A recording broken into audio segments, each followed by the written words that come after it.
I want you to write this subject down. When good turns to bad and bad turns to worse. When good turns to bad and bad turns to worse. I want you to stick with us. We want to serve you Holy Communion, and there is an impetus for me to hurry because I've got a heavy preaching schedule this week. You heard I'll be in North Carolina on tomorrow and then down in Virginia Beach on Friday, and got some other engagements. But this is where my love is, being here with you all. This is where my passion is. I'll be back here, God willing, on Wednesday. Where's my noonday crowd? Where's my Wednesday night group?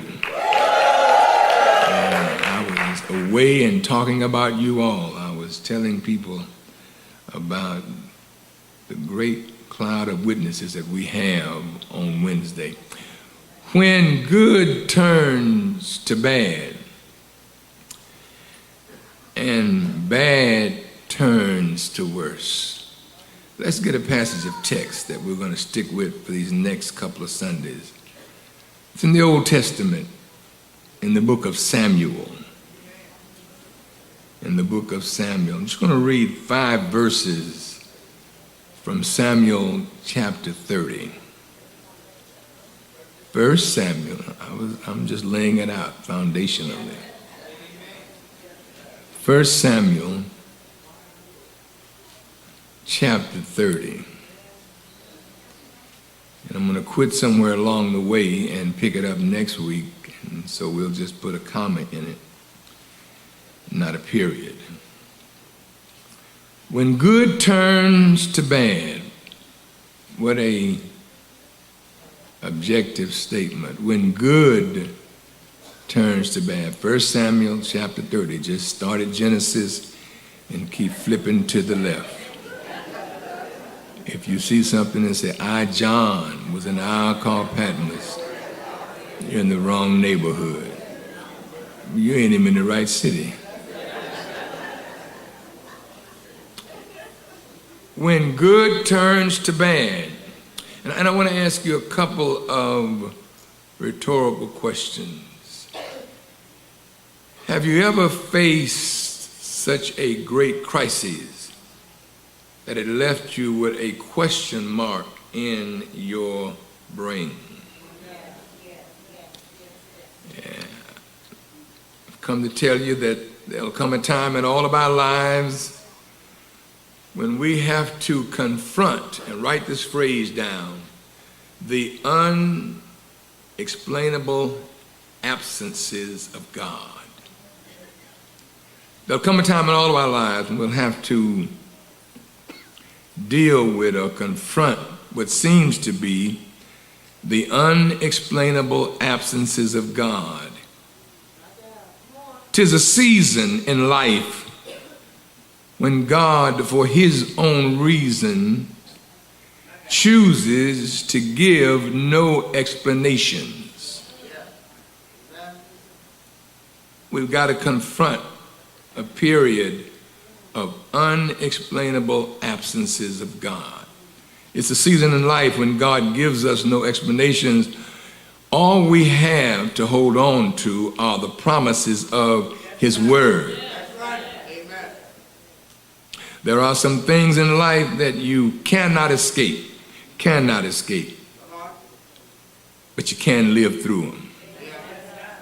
Truth be told, as people of faith, much of our journey to heaven must be made in what appears to be the dark.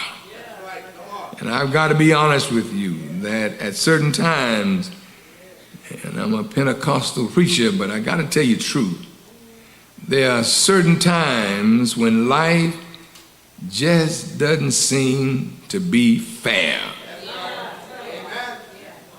Can you feel me already?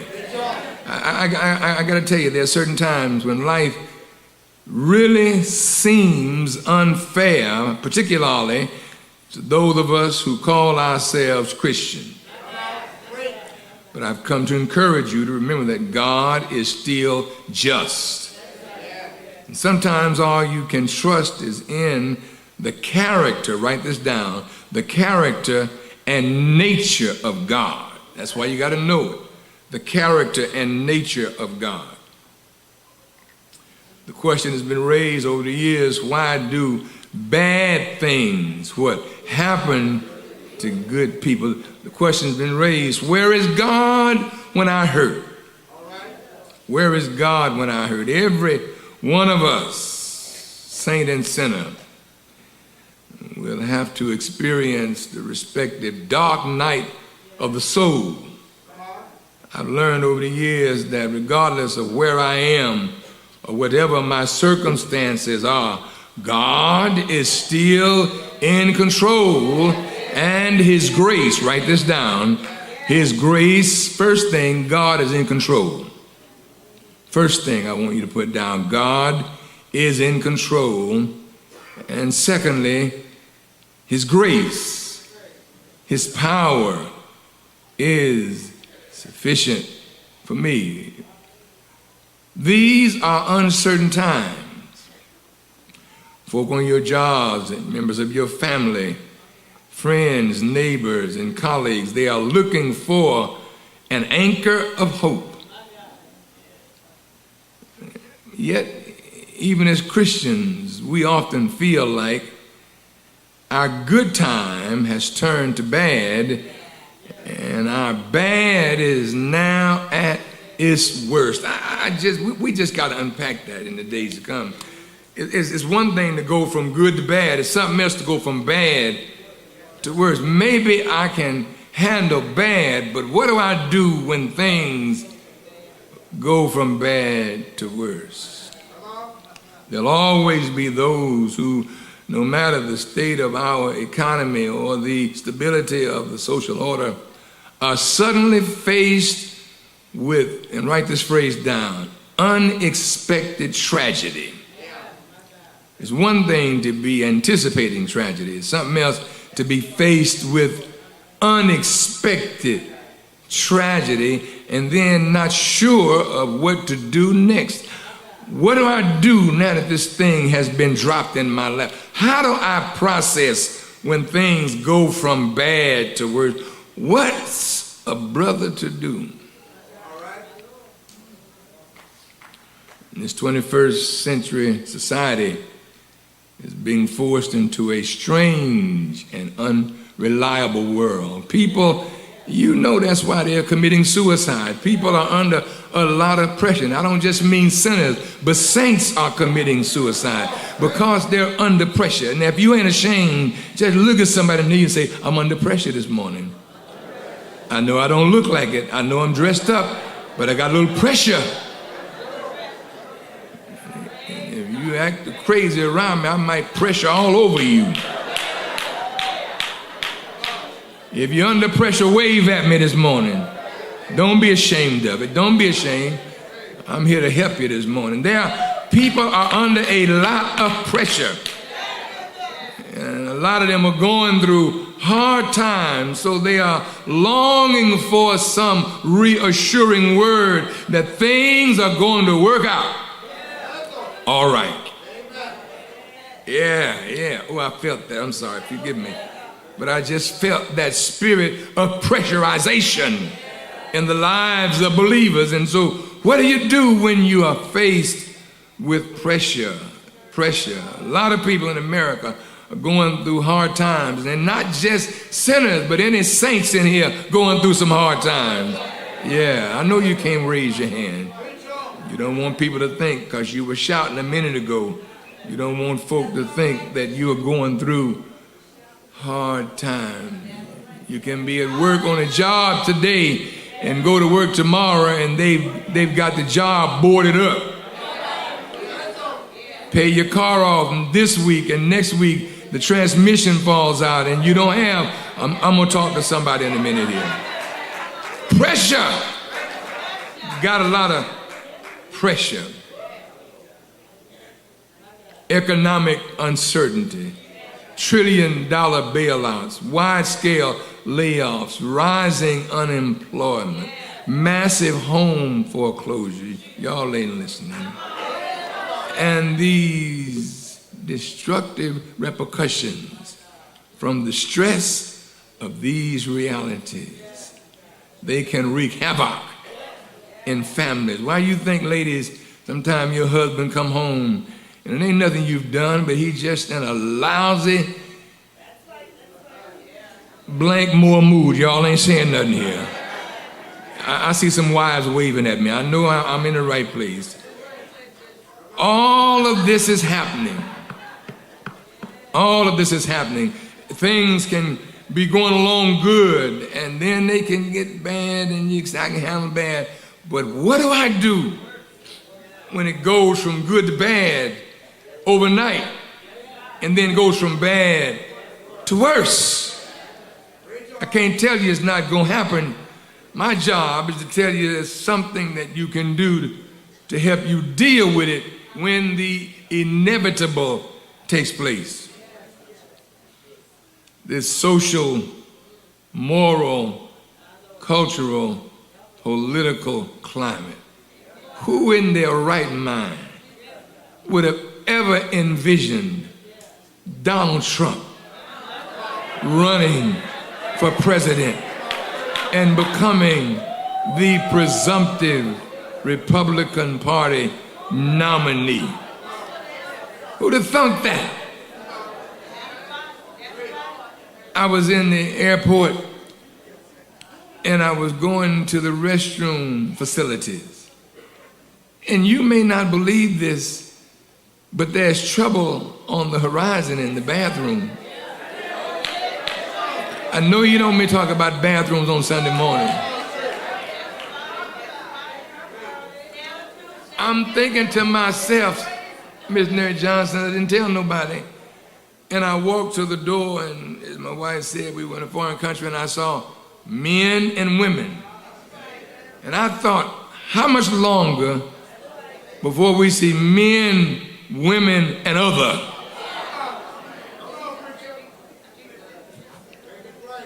I'm trying to be politically correct here. How do you become something else when you were born one way? When you were born, if you were a boy baby, they took you to the boys' bathroom. If you were born a girl with the girl parts, they took you to the girl bathroom. But I'm not so sure. You know, at a certain age, you have hard times anyway. You old men say something to me. I'm not so sure. I feel good going to a bathroom, standing next to somebody I ain't got a clue what they are. I may have to just zip up and go on somewhere else down the road.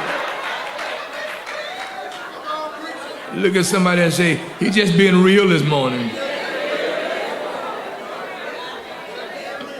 I'm going to get to my message, and it won't be much longer. But this is the culture we're living in. What bathroom can we go to? There have been students, I read this in the New York Post, that were assaulted for going to the wrong bathroom. A transgender individual decided they wanted to go to the opposite bathroom, and they got banked in the bathroom. For you older folk, you younger folk, that word bank, I mean they got jumped on. Got jumped on for going into the bathroom. And then Donald Trump comes out where he's in favor of letting people decide what bathroom they want to go to. I got some grandsons. I'm not sure I'd want my grandson going into a men's bathroom and then somebody that comes in there that wasn't born a man comes, but I'm not comfortable with that. I'm sorry. I want to be politically correct. But I'm just not sorry. I'm sorry. I don't feel comfortable in letting Cadence Lee Wilford go into a girl's bathroom and in there is a man that's clandestinely dressed like a woman. I'm sorry. Things have gone from good to bad.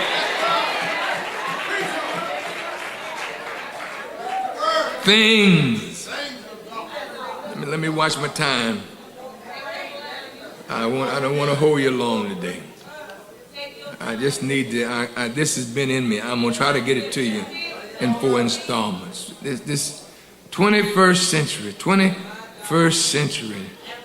Yeah. We're going from good to bad. But methinks on the horizon, I see worse coming. Sometimes, and I'm going to get to my text. I'm going to tie it all in. Sometimes life can feel more like a death march than a ticker tape parade. Fortunately for me and you, the Bible doesn't ignore this experience or shy away from addressing our everyday realities. Sacred text does not flinch from telling the stories of hardship and tragedy that visits the righteous. Did you get that? Hardship and tragedy that visits the righteous. The overarching storyline of the Bible is not once upon a time and they lived happily ever after. No. When you read this story, God's divine story, people had many moments where the narrative in effect said, and then all hell. Can I get a witness here? But the great joy for me and you is that the chronicles of text record not only our disappointments. Oh yeah, the Bible is real and it's true, and it tells truth about our disappointments. But the good news is it doesn't stop there, especially for those of us that love God.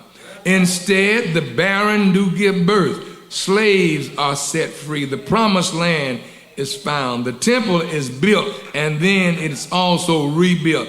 And Messiah does appear. The kingdom does come. The dead are finally raised. Hallelujah, somebody, to the Lamb of God. There's some good news at the end of this story. But before you get to the good news, you got some good that's going to go to bad, and bad's going to worse. You got Donald Trump on one side, and you got Hillary Clinton on the other side. And you don't know whether or not she's going to be indicted or not. She's running for president, and she's being investigated by the Justice Department. Any day now, they could indict her. I'm just telling you the truth.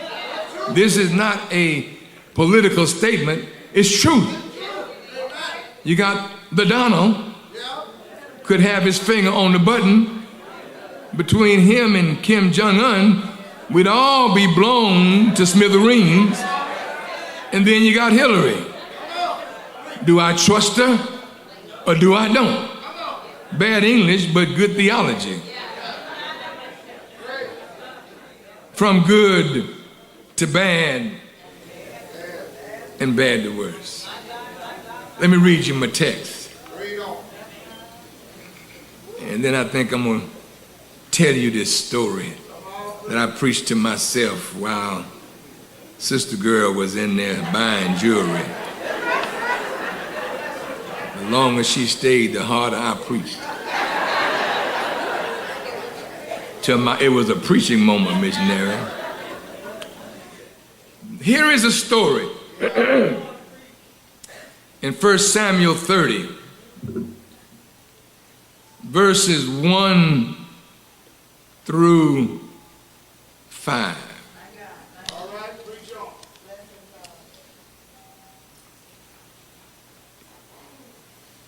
And it came to pass when David and his men, highlight that phrase, who were his men? Men. If you're a man, be a man. Don't be an effeminate man. I'm quit trying to be politically correct. I'm going to call a spade because we're heading from good to bad and bad to worse. I don't care what they say. I might be a little reluctant to go into combat with an effeminate man covering my back. If you're going to be a man, I think you ought to be a man. And it came to pass when David and his men, highlight that, will come to Ziklag. I want to get up right now, but I can't. If I get up on Ziklag, we'll never get out of here on time. Just know I'm going to take you to Mayberry, USA. That's Ziklag. Came to pass when David and his men were coming to Ziklag on the third day that the Amalekites had invaded the south. And Ziklag, write this down, was in the southern part of a place called Judea.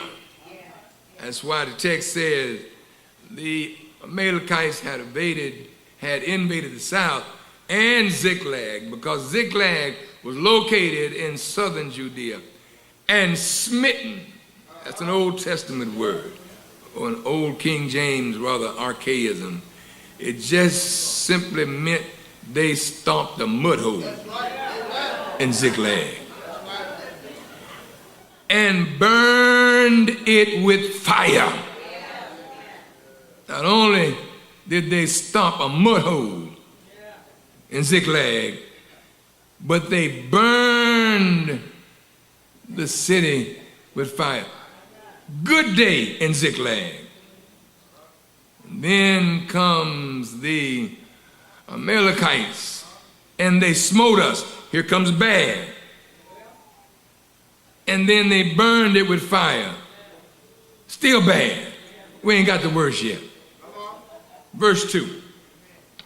And had taken, here comes bad now, and now worse is coming. And had taken the women captives that were therein.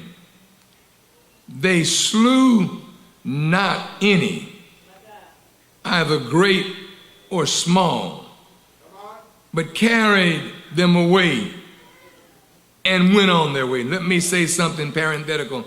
It is in this culture, and maybe I have some women out here that'll take issue with me, and that's all right. I'm speaking this by permission, as Paul did. When I was in the Army, I was 11B. Where's my sergeant major at? Johnson, where are you? 11B is what? Infantry, straight leg infantry. I didn't jump out no airplane. Only crazy folk jump out of perfectly good airplane. Forgive me, you airborne soldiers. In Marine Corps, I was 0311 grunt, ground pounder. There is in our culture today a desire that's being facilitated by the government and by the culture that women should be allowed to go into combat. One of the arguments, and my memory takes me back a couple of years ago to a young woman that was held POW on a foreign land. One of the things that those of us that feel this way argue against women being in combat is because I've got 3 daughters. I'd hate to think, Mother Brown, that one of my daughters, my youngest daughter, who I'm trying to talk into going to the Marine Corps as an officer, but she's saying no to her father, and that's another story. But I would hate to think that my daughters would enter into a combat arms MOS and wind up being sent to a foreign field. What is the worst thing? What is one of the worst things could happen to a woman being caught behind enemy line. Rape. There was a reporter for the Washington Post, and I think this was in Egypt several years ago, and she got caught up in the crowd, and they raped her savagely. And so, for me, I'm just wondering, is it a wise thing to send women into combat and they stand a chance of being, look at the text, being carried away and went on their way? Verse 3. So David and his men came to the city, came to Ziklag. Write that word there. I don't want you to lose track of Ziklag. And behold, Ziklag was burned with fire, and their wives and their sons and their daughters were taken captive. Verse 4 and 5. And I'm going to make a few observations, and I'm going to close installment 1. Then David and the people, watch this now, watch this. The people that were with him, who was with David? His men. We haven't quite fully defined who these men were, but I guarantee you, and I'm going to say it, and if you want to call and cuss me out, I'm going to put you on my answer machine. I don't believe these were sissified men. Say it, don't like me or not, I don't believe, based upon the historical nature, I believe that these were men. They were not emasculated men. They were men. They were airborne rangers. They were long-range recon Marines. They were special air services. These were men. These were men that probably could join SEAL Team 6. These were men. David and his men. David and the people that were with him lifted up their voices. Now, I'm getting ready to stand up now. Hold on. I'm going to just stand up for a minute on this one.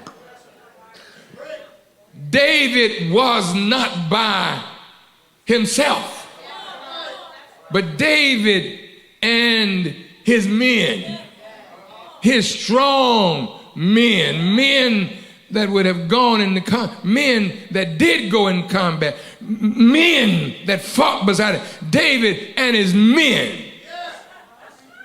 came back to a town called Ziklag, somewhere in southern Judea.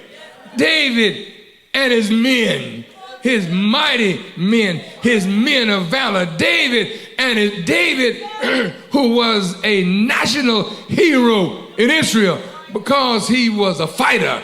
David, who was a warrior. David, who was a man after God's own heart. David, who was a gallant soldier. David and his men. David and his men came back to Mayberry, USA. They came to Ziklag in southern Judea. You know, jealousy is as cruel as hell. That's what the Bible said.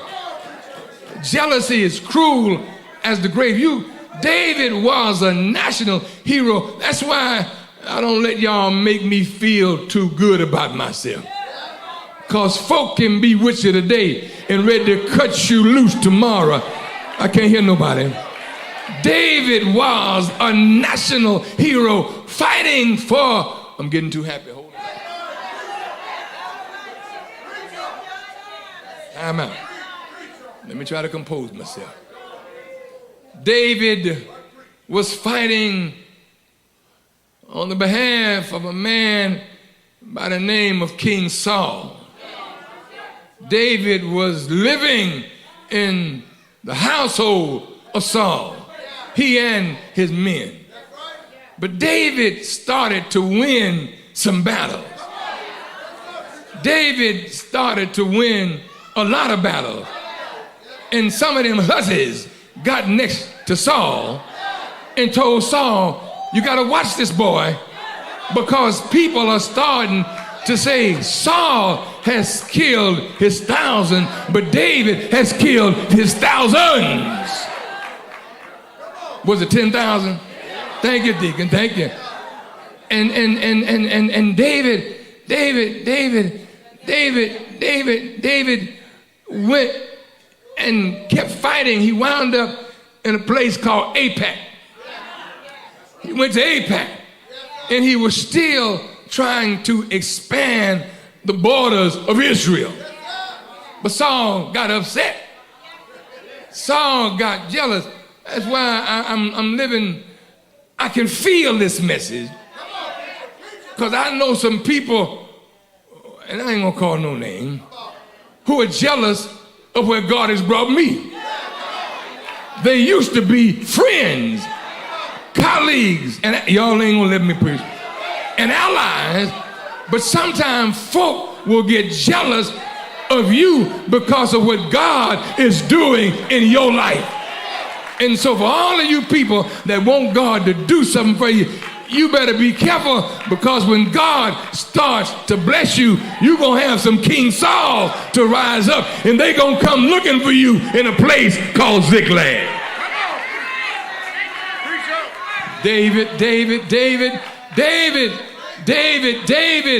David was a mighty, y'all sit down, a mighty man of valor. When God starts to elevate you spiritually, some of your best friends gonna walk away from you. I can't hear nobody. I say when God starts to lift you up, some people that used to walk with you, they're gonna walk away from you simply because they are jealous of what God is doing in your life. So David, I'm out the chair now, you know. I'm in my zone right now. So David didn't raise up to fight Saul. He just left. You don't hear me? I can feel this text, because I've had some people that I've tried to help, and they turned around and tried to hurt me, Mother Paige. And so instead of me fighting them, I just walked away. I stopped by to tell somebody, you ain't got to fight these battles. This battle is not yours. It belongs to the Lord. Have I got a witness here? David, hold on. I just got to check my time. I don't want. Can I have just 10 more minutes? Okay, thank you, Deacon Robinson. I'm gonna take 15, because Frank said I could. So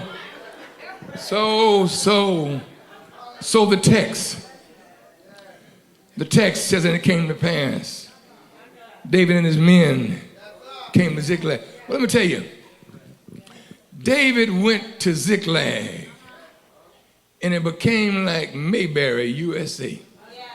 Read the history. Anthony, wasn't much going on in Ziklag at night. Ziklag, they rolled up the sidewalks at night. They pulled down all the shutters. You couldn't even get a cup of coffee at Starbucks in Ziklag at night. Ziklag, everybody went home. They had nice manicured lawns. They watched their children grow up in Ziklag. David, where you at, son? Are you in Bethlehem? No. Bethlehem is my place of beginning. David, are you in Jerusalem? No. Jerusalem is where my destiny is. I'm in Ziklag. I can't. Ziklag is somewhere in the middle, is somewhere in between of where you came from and where you're going. I just wish I had some folk understood me. You ought to tell somebody, I ain't got where I'm going. And I'm not where I was. I'm stuck in Ziklag. Yeah. I'm in Ziklag. I'm in Ziklag. I'm somewhere between prophecy and destiny. Slap your neighbor a high five and say, you ain't got there yet.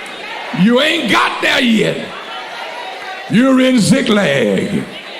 Ziklag, Ziklag, Ziklag, Ziklag. Good place to be. No fighting, no cussing, no after-hour joints in Ziklag. Just a good place to be. Then, Joe, it happened. David trying to advance the boundaries of Israel went out to fight in a place called Apac. It's about 3 days journey from Ziklag. You know, I don't mind leaving my family because Ziklag is a good place. We don't have to call the popo in Ziklag. We don't have to dial 911 in Ziklag because the neighbors, we look out, you know, I'm from the South. And it used to be like that. My pay used to be you could go to sleep down south with your front door open, unlocked. Because you could hear, I'm going to take you way back now, Renee. You could hear somebody walk up on the front porch. Y'all ain't saying nothing here. Yeah, in Ziklag, you didn't have to worry about putting in your code for ADT. In Ziklag, you could sleep with the windows up. Ziklag. So David and his 600 airborne rangers, his 600 special services ops, his long-range recon marine, David and his soldiers left Ziklag, but they didn't worry. They were not worried because they knew their family would be safe. And oh, I think I should tell you, David loved God and God loved David. How many of y'all pray for your families? Now let's be real. How many of you prayed for your families and it didn't turn out like you prayed for them? Thank you very much. David prayed for his family, and so David left his family and went to fight in Apac. And you would think that while David was doing a good thing, that maybe God would be watching. Wake up. And so the question is, if David was doing the right thing, where was God in all of this?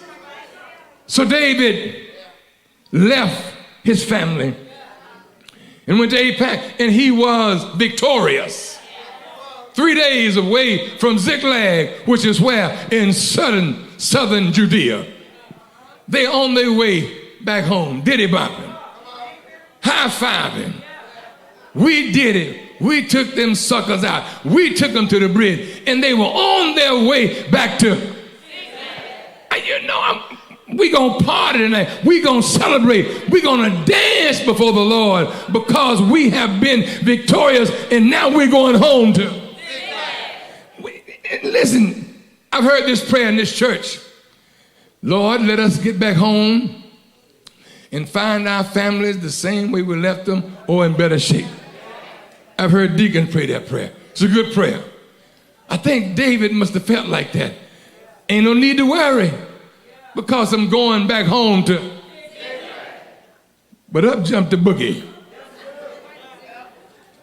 On their way back to Ziklag, I'm going to use the word ominous. Check it out when you can. Ominous means to be foreboding. It's bad. While they were on their way back, I'm in the text, 1 Samuel 30, if you stay with me. On their way back, they saw the ominous, foreboding, dark clouds of smoke rising from, y'all ain't saying it like you mean it. There's something wrong with that. This was not a barbecue cookout smoke. This was some black smoke. And so while they were walking and talking and giving the high five, David was the leader of how many men? 600 airborne rangers, special ops. David was slowing down a little bit because sometimes a leader can see further than what you see. I wish you'd help me here. I'm just about finished with installment 1. David slowed his roll. And as David began to slow his roll, he saw this black smoke coming from. And as he got there, these 600 men who followed him, who loved him, who honored him, who left their families to go with him to AIPAC, David began to back up a little bit because he saw a city set on fire. Oh, I'm going somewhere with this. He saw Ziklag, Mayberry, USA. Nothing bad ever happened in Ziklag. But while David was away doing a good thing, 10,000 Amalekites, you remember them, don't you? They came upon the little town of Ziklag in southern Judea. But my question is rather existential. If I'm doing something right, God, why aren't you covering my back? Many are the afflictions of the righteous. You can stop right there. God, if I'm doing, David, I'm not feeling this thing right now. First thing, the clouds are too black. The smoke clouds are too black. And there's something wrong there. And then I get close in the town. So what was good, Mother Brown, has now turned to, oh yeah, but it's going to get worse. And so David gets there and he stops dead in his tracks. And he looks at Ziklag, a good place. He sees where his home had been. He sees where the homes of his men had been. David is now standing in the heart of a burned out. Something's wrong. So David becomes anxious and becomes worried. David is saying, okay, I got to process all this. While we were away, since we're telling everything, might want to tell it all. My wife, for some reason, I have my phone clipped onto my belt. Matthew, she likes to carry hers. And so she just carried it wrong this time because she lost it. She lost the phone. And I mean, she was terribly, Matthew said you can get his phone back there. She was terribly upset. But look, what she lost it in Ziklag, a good place. But Dad Sykes, I had to step in. No, I ain't buying another one. No, I ain't doing that. That ain't how I stepped in. We were eating dinner, and I said, honey, this is just stuffing things. I say, put the phone, that was right, wasn't it? I say, put the phone out your mind. You can always buy you another phone. Come on, husband, you ought to give me a clap on that, husbands. That's mighty weak hand clap. I wouldn't follow y'all across the street with that hand clap. So here's David, and I'm through for the day. Here is David coming to Ziklag, looking for where his house used to be. And so he walks over to where his house used to be. And there's nothing but a pile of burning rubble. You got to understand, I don't care how saved you are, when tragedy comes, have I got some folk understand me? When tragedy comes, I don't care how much you love God, how much you trust God, when tragedy comes, it hurts. Have I got some people been hurt? Know what I'm talking about. When tragedy comes, it hurts. Even if you're hurt in Ziklag, it's still. I'm leaving you now. David stands at the house. You see, he had ran away from the household of King Saul. And so Ziklag was his place in between. It was not where he started from, and it wasn't where he was going, but it was somewhere in the meantime. And so David looks at his house, and he's thinking, surely my wife and children got to be around here somewhere. David is saying that when I left, it was good. This is bad now. They burned my house down, but that's all right.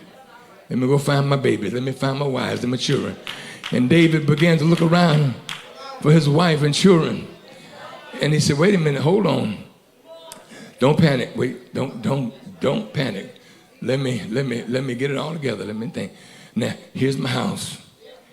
And them Amalekites, they came to Ziklag, my place of refuge. They came to Ziklag, my haven. They came to Ziklag, where I felt comfortable. And they burned the city. And so David began to get bits and pieces of what happened. And he said, okay, I got this. They came in retribution, and they burned the city, but that's all right. I got to find, honey, where are you? Maybe my wife, maybe they're hiding in the stuff. So I'm looking for my wife and my children. I'm looking, and somebody got to David and said, David, we got bad news. The Amalekites came to Ziklag, and you can see they burned, and they didn't kill nobody, but they took your wives and children. Y'all ain't with me on this one. So it's never, let me tell you why I can feel that. Let me tell you why. And I've told you this. What time is it, Brian? Okay, I got to quit. 8 minutes. I have this belief. I love all of you all. You're a good church.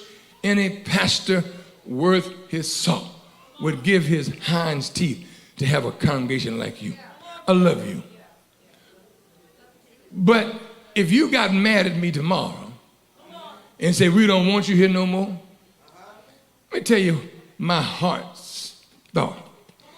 As long as I could get this woman right here and pack a U-Haul truck, I have no equivocation whatsoever about leaving Turner Road as long as me and this girl can go somewhere and start over again. And this is $1 million church. You could have all of this. Everything. You can have the back office, you can have the car, you can have the Smith Wilder, you can have it all. But my mindset is, God, if you'll just go with me and Marcita, I trust you enough to know that my greater day would still be in front of me. I just need you to leave this woman here with me, so if I have to go from Turner Road, me and her can go together.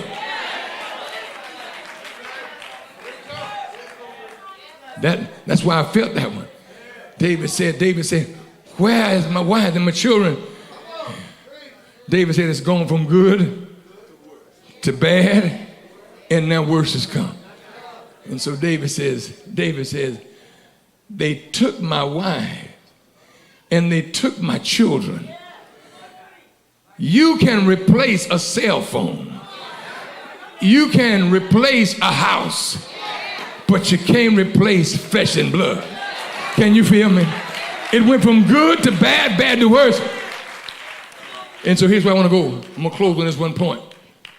So you got to wonder, what do you do, Marie Brown? What do you do? Sister Johnson, I'm sorry, Marie Johnson. What do you do when it goes from good to bad to worse? Now, brothers, I'm going to sock it to you. Y'all ain't ready for this. But I told you, David had some special ops guys. He had some Rangers, some recon Marines, some special air services. David, they burned your house and they took your families. Now, not only yours, 600 other men have been impacted. 600 other men have been adversely impacted. They too have lost their wives and families at Ziklag, a place that should have been their comfort zone. Let me tell you what happened, and I'm going to leave you on this one. I'll talk more about it next week. I looked at this text, and it got my attention in verse 4. When good, and I want you to start making a list of this. This is point number 1. When good turns from good to bad and bad to worse, let me tell you what your probability is going to be. You're going to cry. Now I know you grown men say, no, Pastor, you just lost. Well, baby, then your situation ain't got worse yet. I say your situation has not gotten worse. Look at the text and see what grown men did. See what leaders did. See what a mighty man of God did. Look, and David and the people that were with him lifted up their voice and wept. And I ran some research on this text. I don't mean they were sniffling. No, this was hoarse, snotting kind of crying. They were crying so until the snot was running down, and the y'all ain't listening to me, and the tears were profusely falling. The text says they lifted up their voice, point number 1, and they wept. And they cried so hard. They cried, y'all ain't helping me. They cried so long until they had no more power to cry. I stopped by to tell somebody, when it goes from good to bad, bad to worse, get ready to cry sometime. And don't let nobody make you think that you don't have no faith. Y'all ain't listening to me. If you haven't cried, maybe you haven't been in a worse situation. I wish you tell somebody near you, say, just hold on, because worse is coming. And when worse comes, you're going to have some tears. The Bible said they cried until they had no more strength to cry. Have I got a witness here? They cried until they could cry no more. But I came by to bring you some good news, that weeping may endure for a night. Have I got a witness here? But joy, somebody shout joy. But joy comes in the morning. Sometime you got to cry all night long. You got to stay there until your pillow is wet with tears. And then God, somebody scream God. Then God will give you the bright daybreak of another morning. Look at your neighbor and say, I've been crying all night long.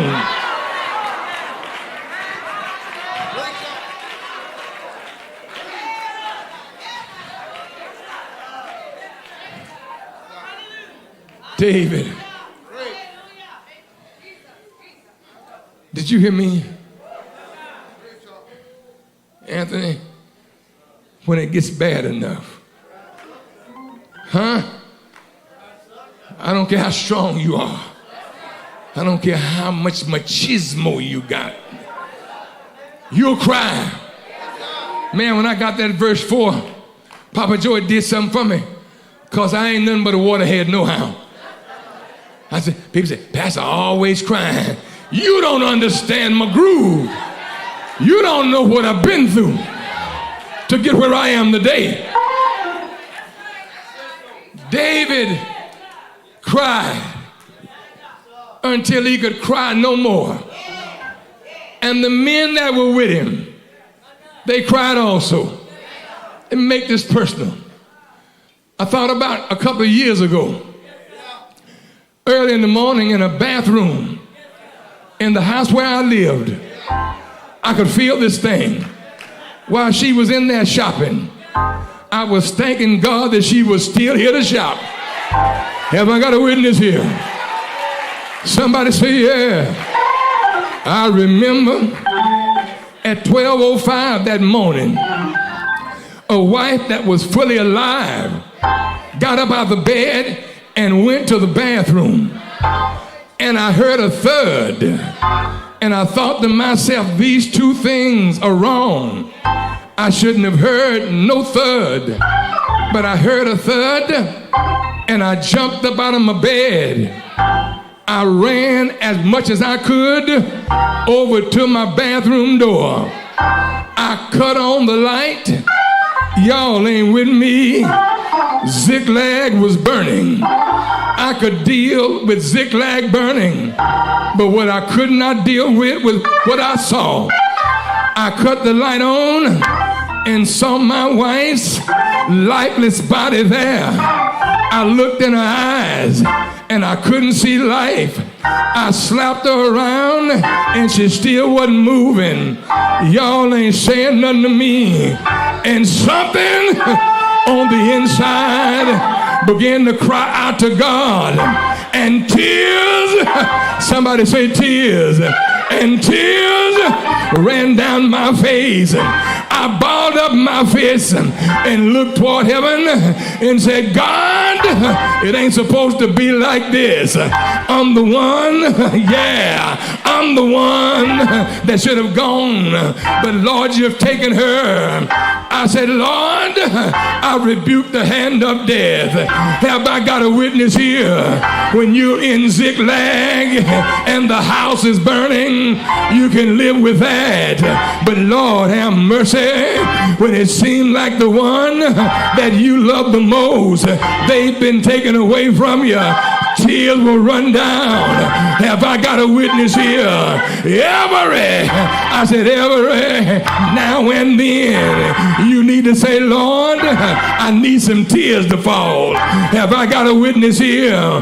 When the tears begin to fall, then God can do his word. The Bible said, and the Lord, somebody say the Lord, and the Lord shall wipe away all their tears. She laid on that floor. I felt like David. Something is wrong here. But I stayed there. I stayed right there. And God, somebody say God. God, in his wisdom, said, not now. I'm going to hear your prayer. And the dead, yes sir, I said the dead came back to life. She started coughing and I thought, God, I want to thank you. Here I am in Ziklag. The house is burning. I don't care about the house, but I need you to give me one more chance. I need to be able to recover. Slap somebody a high five and say, your day of recovery is coming. Say, yeah. I'm so glad, yes I am, that God will, have I got a witness here? God will take care of me. And I came to tell somebody, if you got to cry, then cry all night long. But stay there. Yeah, stay there in Ziklag. If the Lord put you there, he'll bless you there. He'll make you the head and not the tail. He'll make you a lender and not a borrower. Stay in Ziklag. Yeah, it's not Bethlehem and it's not Jerusalem, but stay right there. Grab your neighbor by the hand and say, neighbor, they that wait upon the Lord, they shall renew their strength. They'll mount up with wings like eagles. They'll run and not be wearied. Stay there. Yeah.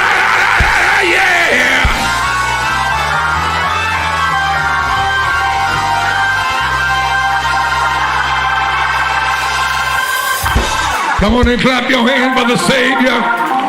Come on and clap your hands for him.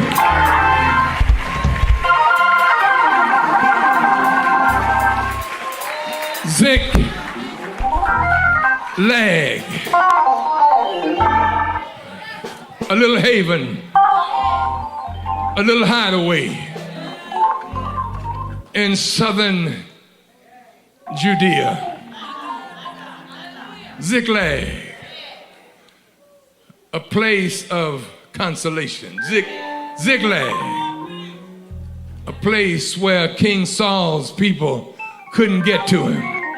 Ziklag, Mayberry, USA. Ziklag, got white picket fences. Ziklag, a place where you can sleep with the windows up. Ziklag, where the neighbors know one another. Ziklag, where the living is easy. Ziklag, I don't have to worry about somebody breaking in. I'm going to work like I do every day in Ziklag. But when I get back home, things ain't gonna be like they were. Some catastrophic, do you understand that word? Some catastrophic episode. Man, let me tell you, grown tell men something. David was as much man as any of y'all. He killed a giant. He led 600 valiant men, special ops forces. He led them. But when these men came back, but Harrison, the thing that they loved the most was gone. The rest of them men broke down and cried. And they cried, look at the text in verse 4, they cried so much until they had no more strength to cry. It's just the first point. And so I wanted to wet your whistle with this message. When good turns to bad and bad to worse, how you gonna act? And so I want to pray for you this morning, because I know the Lord sent this word for somebody. No doubt in my military mind, because it's been so pregnant in my thought pattern. It's been there. It woke me up at night. Like I said, I preached it Friday night by myself, walking up and down the streets. And that's how I know the story of Ziklag. Yeah, and the first thing they did was they wept. And so if you haven't cried, maybe it ain't got worse yet. Because when it get worse, baby, you'll cry. You go to the doctor because you feel a lump in your breast and you think it's a calcified cyst. And they do the mammogram or the MRI. And then they call you back in and say, well, it's a bit more than a calcified cyst. We see early stages of cancer. You've been going to your urologist all the years and your PSA numbers is 0.2 or 0.1, and you go in there one day and they say, yeah, you're up to about 2 or 3. We better put you on some jailing to see if we can bring the numbers down, and you take the jailing and your numbers still keep climbing. Yeah, you better get a biopsy. And you said, oh, well, good, sorry, I feel good. And they do the biopsy and they come back and say, well, you know, out of 12 points, 2 points, you rung the bell. Good, bad, worst. What do? You live with your husband 40 years. You come home one night, all of his stuff is gone, and a note on the table saying, I don't want no more of this life. I found me something half the age and half the expense. I'm out of here. Good, bad, worst.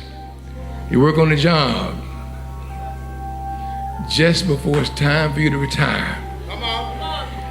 And they start pushing you. You trying to figure what's going on. And you come in one day and they say, sorry, had a downturn in profits and we got to lay you, yeah, we're going to downsize. We got to lay you off. But I'm scheduled to retire in 2 months. Well, sorry about that. It's just the way things are. Good, bad, worse. What do? Well, if you're as much man as David was, you don't cry. You may be like the Eddie Murphy say, be like Karate Man, bruised on the inside. But real men cry. Because there is a doctrine, and I'm through with this, that was espoused by early theologians called the doctrine of impassibility. Not impossibility, but impassibility. This doctrine taught that God was totally devoid of passion and emotion. And the latter-day rabbis did not start to endorse or rather speak against this doctrine until after the Holocaust. And they said God had to have some emotions in dealing with those persons who were subjected to the Holocaust. I want to pray, and I'm finished. We're going to serve communion. But I brought to you what the Lord gave me for this house. What do you do when things turn from good to bad and bad to worse? This is just the first one. This is the first. And it's all in the text. Let me pray for you where you are. Bow your heads. And you can sit or you can stand, whatever you feel comfortable in doing. But I just know the Lord had this for someone today and brought us back safe and sound to let you know that albeit you've been crying out of the eyesight of others, God sees every tear and he hears every cry. Eternal God, our Father, we thank you for Ziklag and what this 3,000-year-old story says to us. Thank you for where the story is taking us. I've come to say to your people that it's okay for them to cry. At first, in the shock and the anger and the bitterness and the pain, we simply cry. And sometimes not just weeping tears, but crying profusely. Crying tears in abundance. Because we don't know where you are. We don't sense you. We don't understand why you let this thing happen to us while we were doing good. David was doing a good thing, expanding the borders of Israel. And yet while he was away, these dreaded Amalekites came and ravaged the village of Ziklag in southern Judea, burned it to the ground, and took his family. And not only his family, but the loved ones of those soldiers who stood beside him. And so for this house today, dear Jesus, we speak to them and to their spirits to say to them that it's okay that we hurt so bad until we cry. But the story doesn't end there. The story doesn't end there. Prematurely, we grab hold of the promise that our weeping endures for a long, long, long, long night. But eventually, I said eventually, restoration comes eventually. Our joy will come in the morning. And so breathe on us now. Breathe on us now. Breathe on us now. The joy of thy great salvation. And we thank you for letting us know in the text. I don't care how strong we are, how bold we are. It's okay for us to cry. In Jesus' name, amen.